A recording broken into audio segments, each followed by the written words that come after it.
noite, pessoal. Estamos aqui então, em mais uma reunião, em mais uma noite onde a gente se reúne aqui via YouTube, pelo nosso canal no YouTube, que é um meio, que a gente tem encontrado nesses dias para poder conversar sobre a palavra de Deus, adorar juntos, cantar. Eu tenho certeza nessa noite que Deus quer falar um pouco mais contigo, um pouco mais comigo, um pouco mais com a nossa igreja, Vamos iniciar então, dando continuidade aí, você acabou de participar do louvor. Vamos então continuar, começando com uma oração. Pai, nós te louvamos, Senhor, nós te agradecemos por tudo, Pai, que nós temos vivido nesses dias. Nós te louvamos, meu Deus, por todas as tribulações. Nós te louvamos, Pai, por todas as dificuldades. Nós te louvamos por todas as incertezas, Pai, que nós temos vivido, Pai. Não são dias fáceis, Pai. Também não são os piores dias que a humanidade já viveu, mas são dias, Pai, que têm nos trazido certa angústia, certa preocupação. Mas nós, Pai, que temos a Ti, são dias que nos trazem também, Pai, momentos de estar em Teus braços, momentos de confiar em Ti, momentos, Pai amado, de ter a certeza de que Tu tens, Pai, algo para falar conosco nesses dias, de que Tu tens algo para falar com a humanidade nesses dias. Nós te pedimos, meu Deus, que nesta noite seja mais uma oportunidade onde Tu venha falar conosco, onde Tu venha realmente estar colocando em nosso coração um pouco mais aquilo que Tu deseja, Pai, com relação a nós, que somos Teus filhos. Pai, fala conosco. Nós precisamos, mais uma vez, ouvir a Tua voz, meu Deus. Amém. Bom, gente, então, a gente está aí numa leitura, um devocional que o Gui está nos ajudando aí, a fazer, está nos orientando. E eu, na minha leitura dessa semana, teve algo que chamou muita atenção, teve algo que falou muito comigo e eu queria conversar com vocês essa noite sobre isso. Amém? Então, se você tem a sua Bíblia aí, abre comigo aí em João, no Evangelho de João, no capítulo 11. Tá? Hoje eu vou usar um pouco diferente do que a gente está acostumado, Vou usar a NVI, não a NTLH, por questões de adaptar aquilo que a gente vai querer falar. Eu acho que fica mais claro na NVI, se você tem ela aí, senão você pode seguir na NTLH também. Tá? Essa primeira leitura é um pouco extensa, mas a gente vai navegar aqui por alguns versículos. Eu queria que você prestasse atenção. Evangelho de João, capítulo 11, versículo 45. Ele diz assim: muitos dos judeus que tinham vindo visitar Maria, vendo o que Jesus fizera, creram nele. Mas alguns deles foram contar aos fariseus o que Jesus tinha feito. Então os chefes dos sacerdotes e os fariseus convocaram uma reunião no sinédrio. O que estamos fazendo? Perguntaram eles. Aí está esse homem realizando muitos sinais milagrosos. Se o deixarmos, todos crerão nele. E então os romanos virão e tirarão tanto o nosso lugar como a nossa nação. Então um deles, chamado Caifás, que naquele ano era o sumo sacerdote, tomou a palavra e disse: nada sabeis. Não percebeis que vos é melhor que morra um homem pelo povo e que não pereça toda a nação? Ele não disse isso de si mesmo, mas, sendo o sumo sacerdote naquele ano, profetizou que Jesus morreria pela nação judaica. E não somente por aquela nação, mas também pelos filhos de Deus que estão espalhados para reuni-los num povo. E daquele dia em diante resolveram tirar-lhe a vida. Amém? Então a gente viu aqui uma passagem, que na realidade o título dela é A Conspiração para Matar Jesus.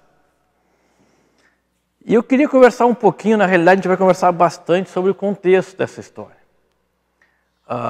Essa história se dá mediante um contexto onde Jesus acabara de ressuscitar Lázaro. Quem é Lázaro? Na realidade, poucos são os registros que falam sobre Lázaro. Existem sim registros que falam sobre Maria e Marta, sua irmã, onde Jesus chega, né, é recebido na casa delas. Aquela passagem onde Maria fica aos pés de Jesus e dá atenção às palavras dele. Marta trabalha, quer deixar as coisas em dia, né, na casa, não dá muita atenção no que Jesus estava falando. Essa passagem é Marta e Maria, que são irmãs de Lázaro. O fato é que a Bíblia relata, um pouco antes disso que a gente leu, que Marta, Maria e Lázaro, essa família, ela era muito querida por Jesus. E diante desse cenário, né, Jesus tendo ressuscitado Lázaro, logo após acontece esse episódio. Eu queria conversar com vocês um pouco sobre isso, sobre o que aconteceu, né, e o que a gente vai poder traçar de paralelo com o que a gente vive hoje.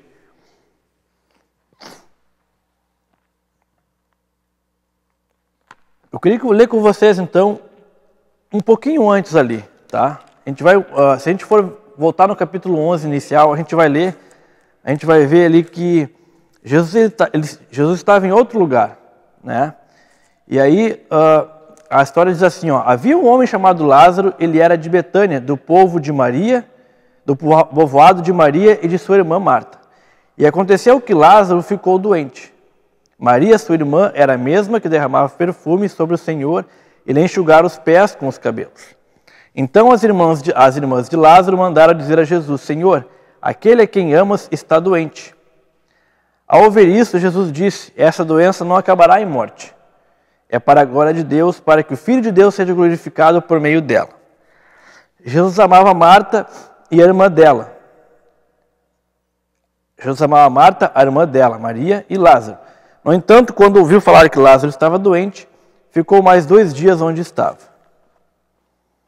Aqui é um primeiro ponto que nos chama a atenção, né? A Bíblia fala que alguém chegou para ele e falou assim: Senhor, aquele a quem amas está doente. A gente sabe que Jesus operou muitos milagres. Esse episódio aqui acontece um pouco antes do desenrolar da crucificação, enfim, né? A Bíblia fala que Jesus chega ali, depois a gente vai conversar um pouco mais, mas isso aqui acontece mais ou menos uns 10 dias antes de Jesus ser, né, da Páscoa, enfim. O fato é que Jesus recebe essa notícia, e a gente sabe, como eu estava falando, Jesus ele operou muitos milagres, e Jesus, de pronto, à distância, poderia fazer algo para que seu amigo Lázaro fosse poupado da morte. E me chama a atenção que Jesus decidiu ficar onde ele estava. Ao ver seu amigo doente, Jesus não decidiu de pronto ir para a região da Betânia para poder dar um auxílio, para poder curar, para poder sequer, enfim, né, fazer o que ele quisesse fazer. Ele preferiu ficar ali. E é bem claro na passagem que Jesus faz isso propositalmente, porque logo após ele chega no versículo 7, ele fala assim, ó, ele diz aos discípulos: vamos voltar para a Judéia. E aí os discípulos falam para ele lá que ele tinha sido apedrejado ali, que queriam apedrejar ele naquela região, tentaram apedrejar ele. Jesus fala em relação aos planos de viagem ali, né? Que poderiam viajar à noite, enfim. Depois, ele prosseguiu dizendo assim, ó, nosso amigo Lázaro adormeceu. Jesus ficou 2 dias e quando Lázaro adormeceu, ele decidiu ir para a região da Betânia.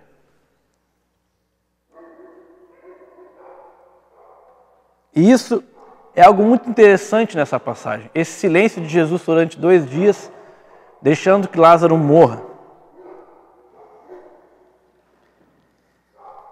Quando a gente vai no versículo 17, a gente ouve que Jesus chega, né?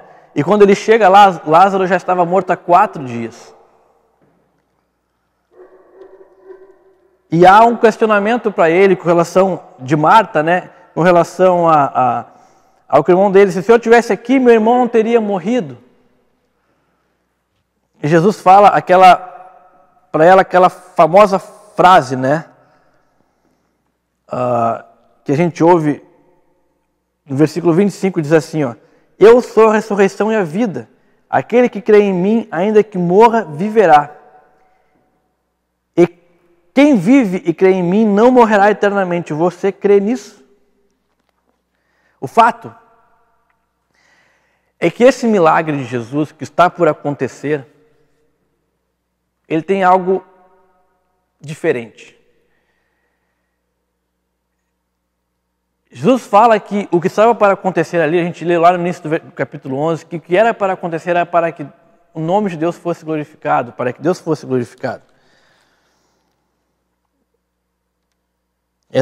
É para a glória de Deus, para que o Filho seja glorificado por meio dela. A gente precisa entender um pouco do contexto. Judeus, eles viviam sob um domínio romano e eles esperavam um Messias que viesse e libertasse eles desse domínio. O fato é que em toda a história do povo judeu, eles nunca entenderam muito, na realidade entendiam muito pouco com relação ao grande inimigo que eles tinham. Em certa feita, o inimigo eram os povos para entrar na terra prometida. Antes disso, o inimigo era o Egito, porque escravizava eles. Depois, o inimigo talvez foi a Babilônia, que fez cativeiro. Os povos que guerreavam contra. O fato é que o grande inimigo do ser humano, o grande inimigo do povo judeu, nunca foi o homem. Nunca foi o diabo. E sempre foi o pecado que está dentro de nós. Então, o povo esperava alguém que fosse libertá-los do domínio romano, mas eles não sabiam, eles não entendiam nem um pouco de que o que eles precisavam era ser libertos do pecado. E mesmo com Jesus ali, eles não entendiam isso. Jesus falava por parábolas, Jesus falava às vezes claramente, eles não entendiam. E o fato é que pecado, ele está totalmente ligado com morte. A Bíblia fala que o salário do pecado é a morte. Agora, o dom gratuito de Deus é a vida. Então Deus, desde que criou o homem no Jardim do Éden, ele estava sempre pronto a dar a vida. A própria lei, ela vinha de uma maneira imperfeita, libertar o homem de pecados que ele tinha, para que ele pudesse novamente continuar vivendo, ou voltar a ter o perdão. O perdão é vida, Deus é vida, amor é vida, pecado é morte. E é isso que a gente precisa entender, e que Jesus na realidade estava operando muitos milagres, aparentemente por coisas humanas, por doenças, enfim, por coisas que digamos, são terrenas. Mas alguma coisa precisava ser mostrada ao homem. Precisava ser mostrado ao homem que Jesus ele não só curava, não só multiplicava pão, peixes, andava sobre as águas, não só transformava água em vinho, mas Jesus trazia da morte para a vida. E por que não isso acontecer com um amigo de Jesus? E por que não isso acontecer com alguém próximo de Jesus? E por que não isso acontecer com alguém que tinha morrido há 4 dias?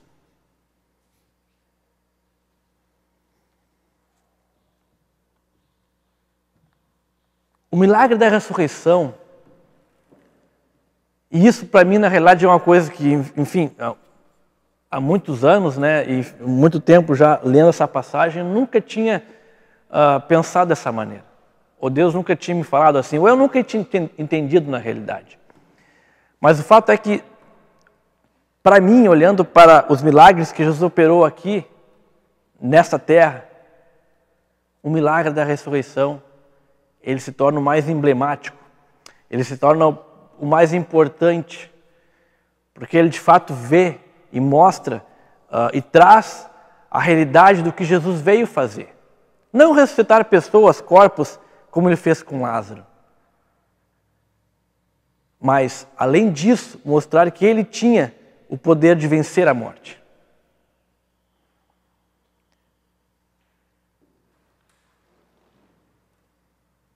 Sabe que nós vemos tempos difíceis. Vemos tempos onde a gente vê, cada dia que a gente vê as notícias, os dados vão aumentando. O volume de pessoas que estão doentes vem aumentando. Os nossos cuidados vêm aumentando.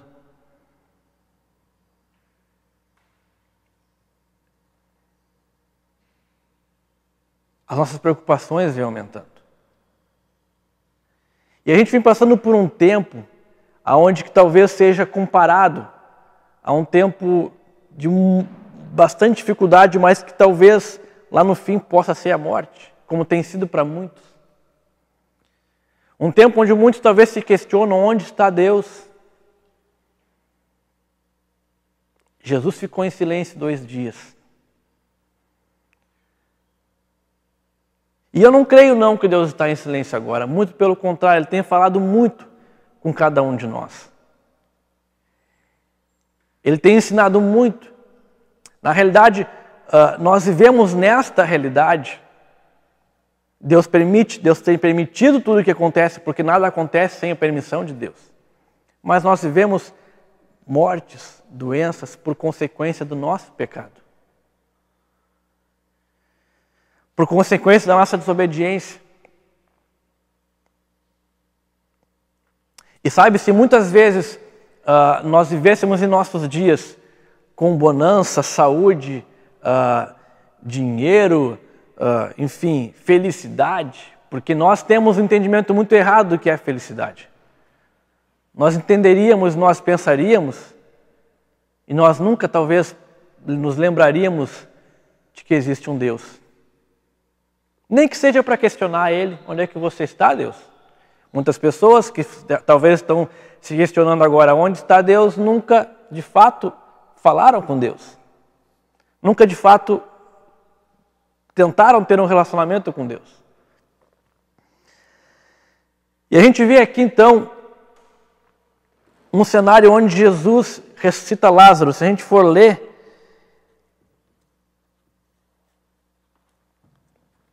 no versículo 38, que é o versículo onde começa a história da ressurreição, fala: Jesus outra vez profundamente comovido foi até o sepulcro. Era uma gruta com uma pedra colocada à entrada. Tirem a pedra, disse ele. Disse Marta, irmã do morto: Senhor, ele já cheira mal, pois já faz 4 dias. Disse-lhe Jesus: não lhe falei que se você cresce, veria a glória de Deus? Então tiraram a pedra. Jesus olhou para cima e disse: Pai, eu te agradeço porque me ouviste. Eu sei que sempre me ouves, mas disse isso por causa do povo que está aqui, para que creia que tu me enviaste. Depois de dizer isso, Jesus bradou em alta voz: Lázaro, venha para fora. O morto saiu, com as mãos e os pés envolvidos em faixas de linho e o rosto envolto num pano. Disse-lhe Jesus: tirem as faixas dele e deixem-no ir.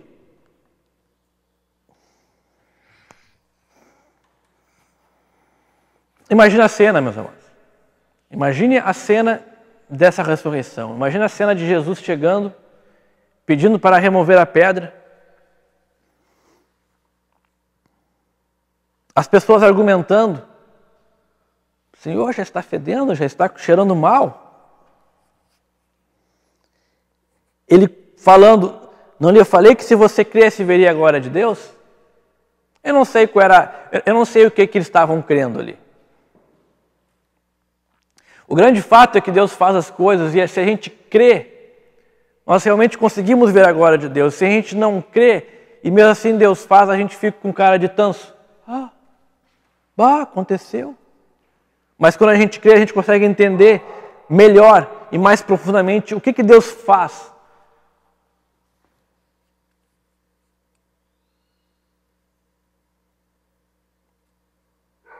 Então eles tiram a pedra, Jesus olha para cima e agradece a Deus. Eu te agradeço porque me ouves, porque sempre me ouves, mas disse isso por causa do povo que está ali,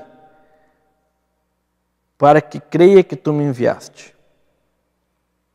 Pai, eu te agradeço porque me ouvistes.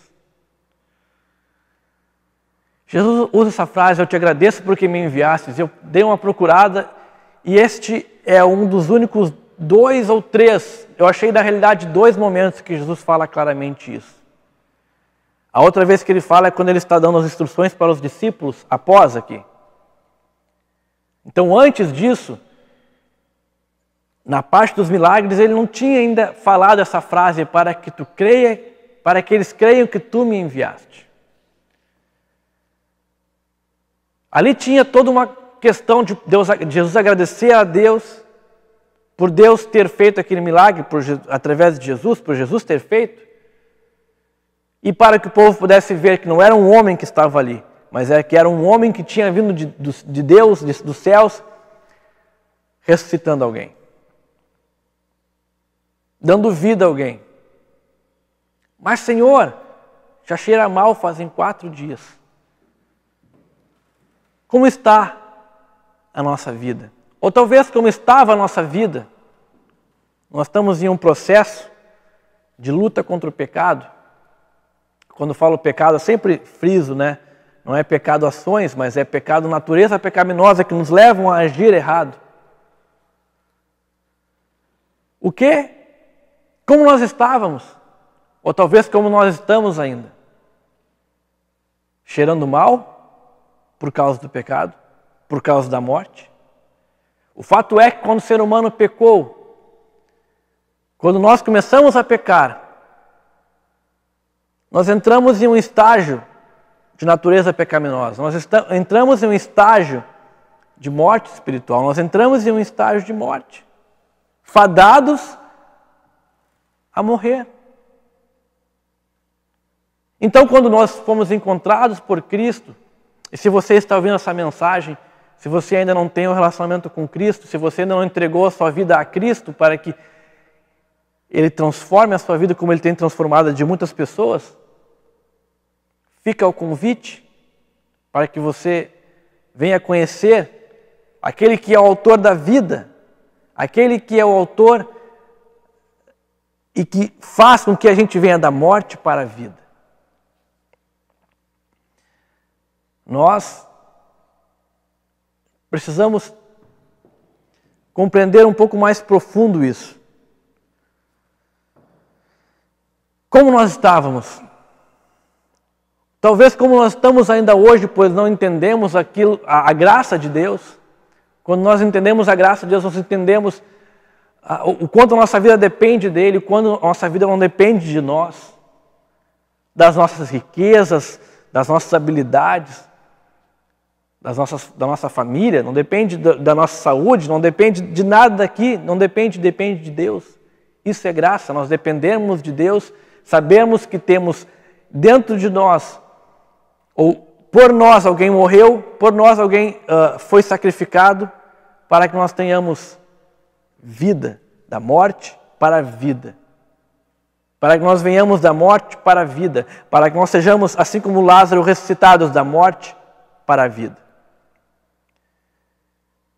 Nós estávamos cheirando mal.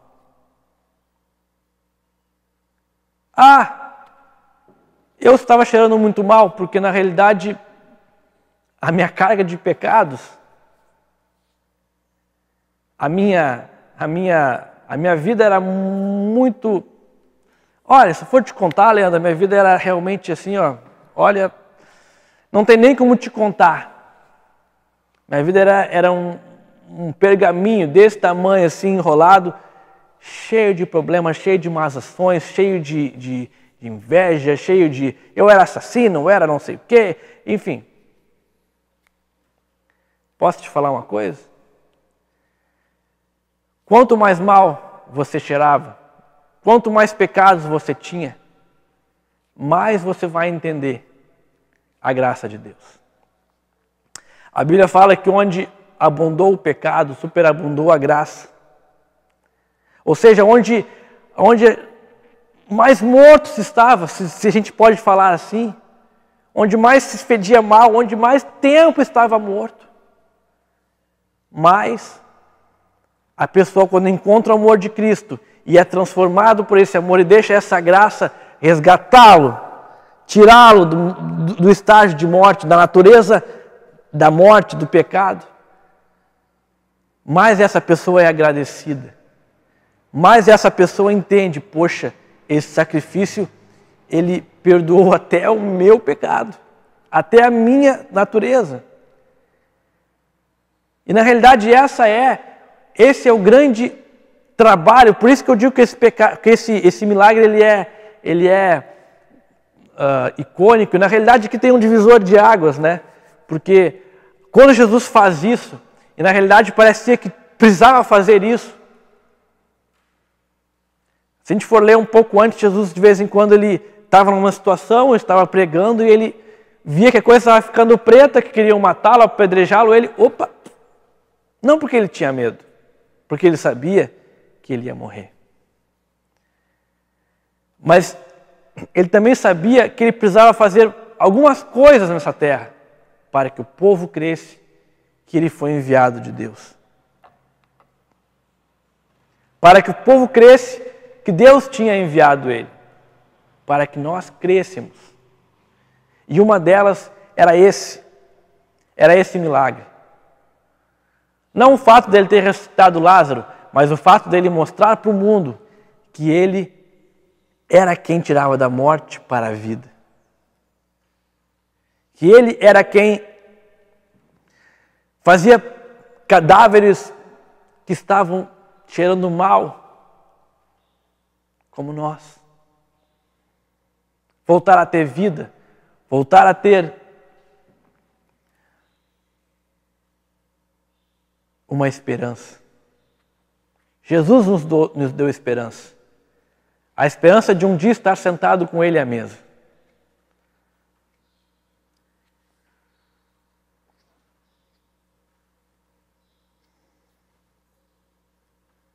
Eu não sei você, mas para mim chamou muita atenção essa passagem.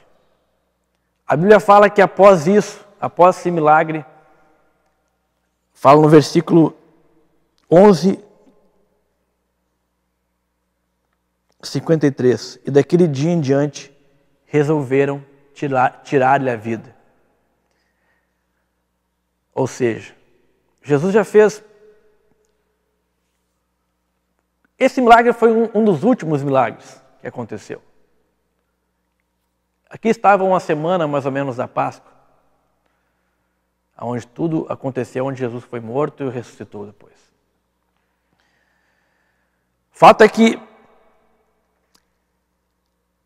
esse milagre aqui trouxe uma divisão de águas, né, na caminhada de Jesus na terra, onde após isso os fariseus, enfim, quem perseguia ele, decidiu assim, não, nós precisamos tirar a vida desse camarada aí, porque ele não dá mais, está demais. E Jesus sabia disso.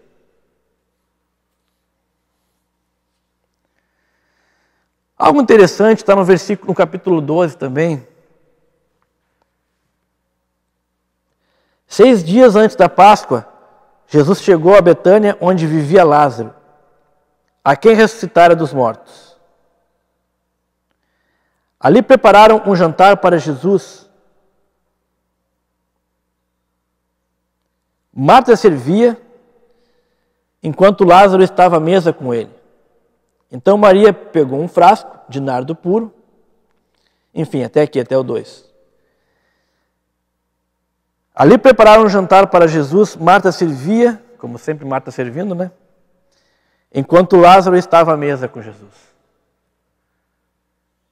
Olhando para isso aqui, trouxe um paralelo também de nós, quando somos ressuscitados por Cristo, da nossa morte. Nós seremos ressuscitados um dia para viver com Ele na eternidade. O fato é que nós já estamos em um relacionamento com Deus. Nós já estamos sendo, nós já fomos resgatados da morte. Estamos vivendo com Cristo, sentado à mesa com eles. Aí você vai me dizer, poxa, que bacana, né, Leandro? Que legal.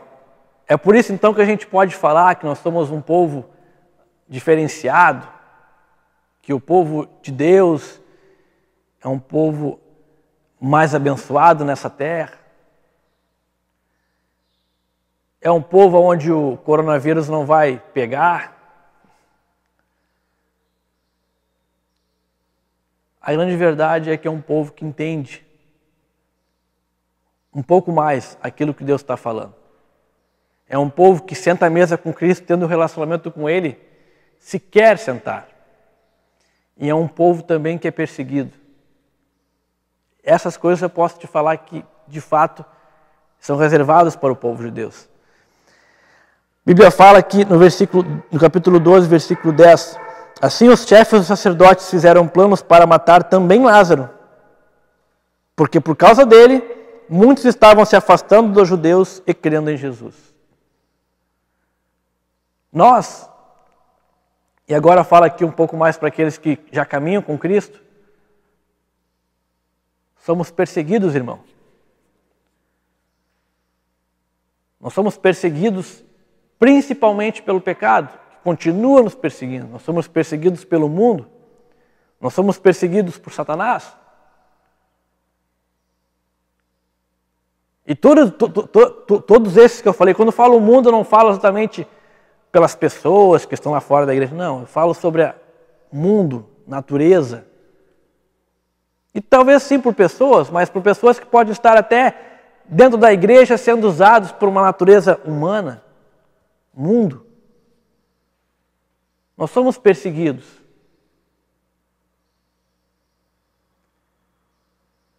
Buscam tirar a nossa vida. A nossa vida aqui, carnal, não, a nossa vida com Cristo. Existe um plano, existe sempre planos para tirar o nosso relacionamento com Cristo. Este plano talvez possa ser gerado aqui dentro também pela sua natureza pecaminosa, porque ainda existe um pedaço de mundo dentro de nós. E o que nós temos feito para isso? Nós temos nos mantido em devoção a Deus. Estamos falando aí, a gente recém veio do retiro que falou sobre devoção, que realmente nos lembrou, nos ensinou da importância de nós estarmos sempre devotos a Deus, caminharmos com Deus, buscarmos deixar que Ele fale conosco a cada dia, dedicarmos tempo para Ele. Mas existe uma natureza que não quer deixar que a gente tenha esse relacionamento, essa devoção. Essa é a mesma perseguição que Lázaro vivia por estar vivendo com Cristo. Por ter sido alguém que através da vida dele, muitas outras pessoas foram convencidas de que Cristo era realmente o Messias.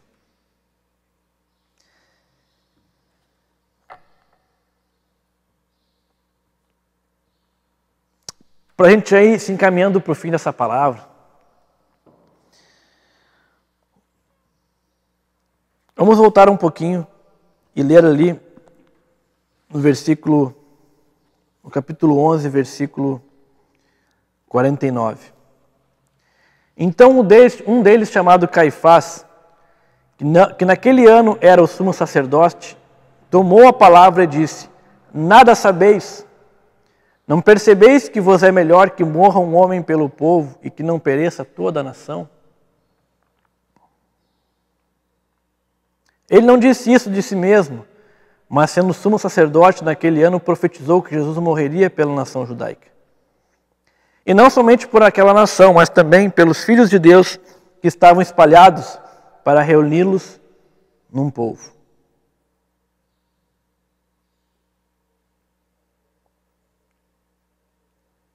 Caifás era o sumo sacerdote. E na realidade, confesso que eu quero encerrar com essa parte aqui, porque essa parte foi a parte que mais me chamou a atenção, que me fez voltar e reler essas passagens algumas vezes, né, estudar um pouco sobre isso. Caifás era o sumo sacerdote. Os judeus ainda viviam como judeus. Na lei, a Bíblia não relata muito bem como estava o relacionamento deles com Deus. Imagino eu, parece bem complicado, né? Até porque eles não conseguiram enxergar o Messias. Mas o fato é que eles viviam uma realidade de judeus. Ele era o sumo sacerdote.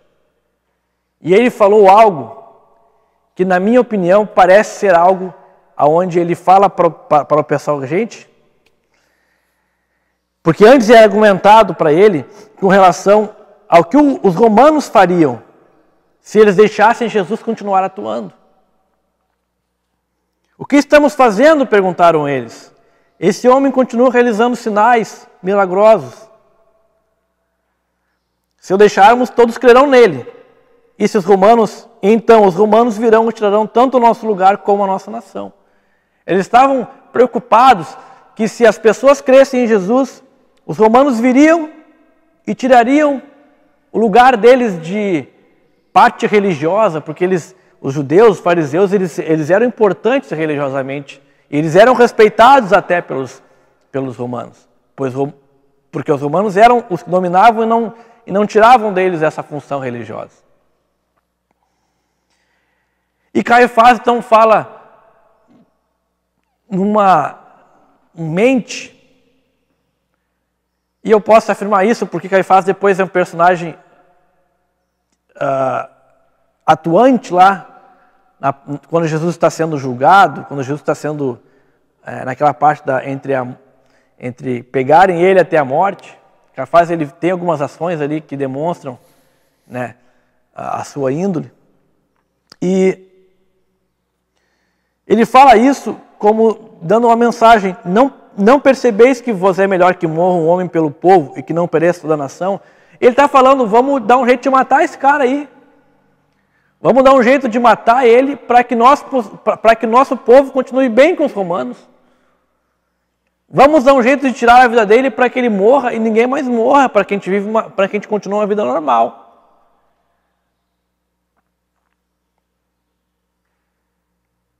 Mas o 51 fala assim, esse aqui já é um comentário de quem escreveu, já é uma escrita de quem escreveu o livro de João. Ele não disse isso de si mesmo, mas sendo sumo sacerdote naquele ano, profetizou que Jesus morreria pela nação judaica e que morreria por nós também. Muito interessante isso, né? O sumo sacerdote é alguém que tinha um papel de profeta, porque na realidade lá no Velho Testamento tinha uma grande diferenciação em quem era o sacerdote, alguém que levava a oferta a Deus, e de quem era o profeta, de quem recebia a mensagem de Deus. O fato é que ele profetizou aqui, na cabeça dele, imagino eu, pelo que me parece aqui na história, que ele queria tirar a vida de Cristo para parar de atrapalhar os planos deles, ou a sua vida normal. Mas o fato é que ele profetizou sem saber. Que por meio de uma pessoa, que por meio de um sacrifício perfeito, Jesus, o sacrifício perfeito vindo de Deus por toda a humanidade, não só pelos judeus, mas por todos, por mim e por você, brasileiros hoje aqui, por todos aqueles que viessem a crer nele. Esse sacrifício seria o suficiente para nos tirar de um mundo de escravidão. Esse sacrifício seria o suficiente para nos tirar de um estágio de morte e nos trazer para a vida.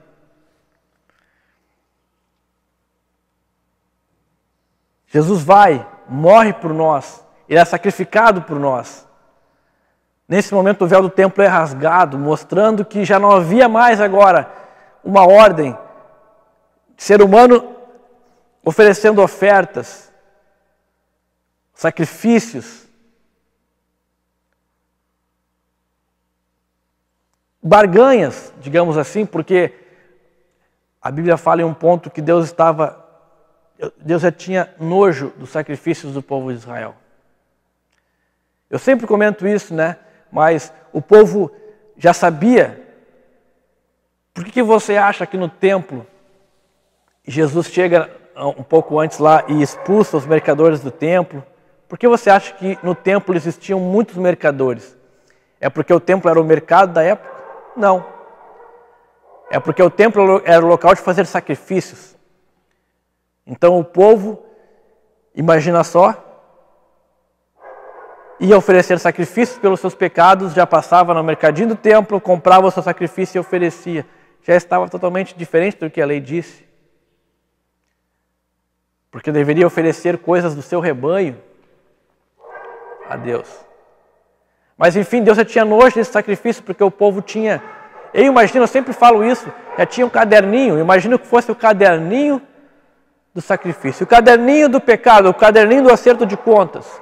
Ah, eu matei, eu roubei, eu não sei o que, Então aqui, esse aqui é o lado da tabela, outro lado eu tenho que oferecer isso.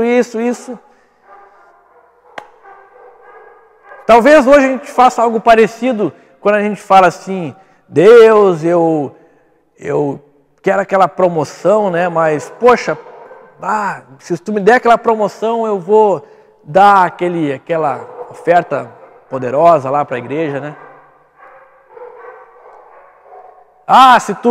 Se eu trouxer aqui o meu dízimo, eu sei que tu vai continuar abençoando os meus celeiros, eu sei que porque eu fiz, tu vai fazer, sendo que Jesus já fez tudo por nós. E tudo que a gente faz hoje é em agradecimento a Ele.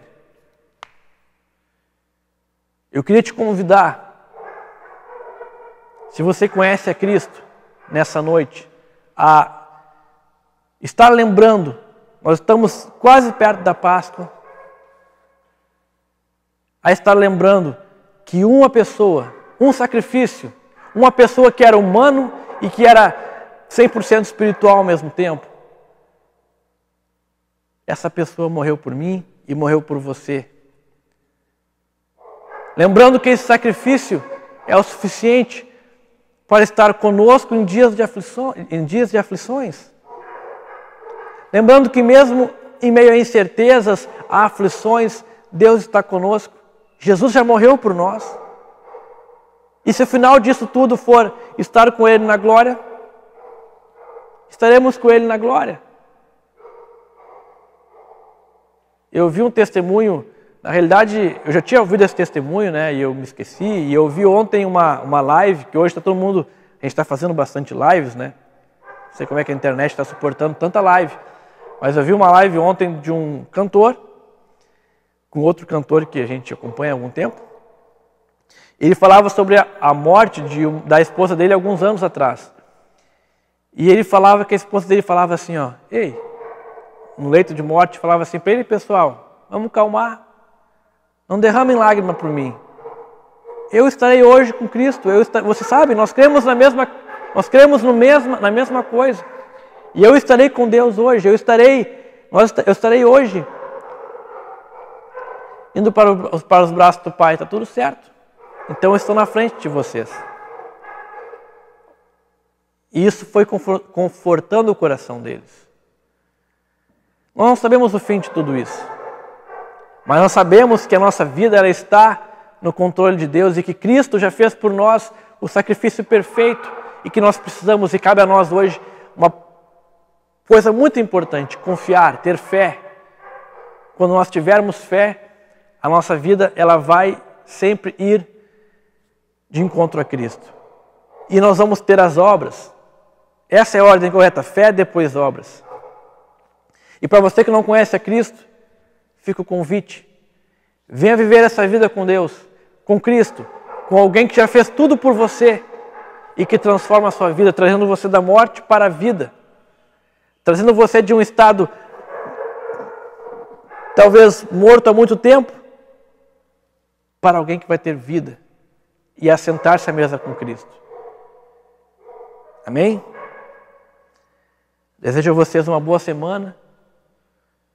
Que Deus possa estar falando conosco, como tem falado já nesses últimos dias. E que nós possamos continuar com nossa fé, o nosso foco em Cristo. Mesmo em dias de aflição, mesmo em dias de tribulação. Nós sempre entendamos, venhamos a entender que Cristo é o nosso, é quem tem agido por nós. Que Cristo é quem tem feito por nós. Que Cristo é quem tem nos mantido. Vamos viver nessa confiança que Deus e Cristo está nos mantendo. Amém? Tenham uma boa semana. Deus abençoe cada um de vocês.